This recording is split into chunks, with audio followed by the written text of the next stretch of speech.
Welcome to our video on investing in ETFs. Today, we'll explore what ETFs are and why they're a great investment choice. ETFs come in different types, including equity, bond, sector, and international ETFs. Let's take a closer look at each. Research is key to selecting the right ETFs that align with your investment goals. Consider factors like performance, fees, and holdings. The first step to investing in ETFs is opening a brokerage account. It's an easy process that can often be done online. Understand the basics of buying and selling ETFs.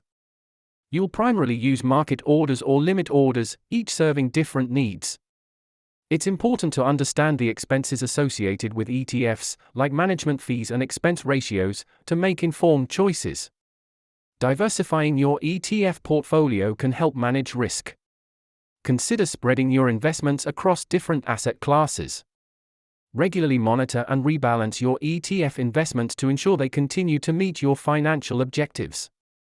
Be aware of the tax implications of investing in ETFs, including capital gains and dividends, to optimize your returns. In conclusion, successful ETF investing requires research, monitoring, and a solid strategy. Happy investing!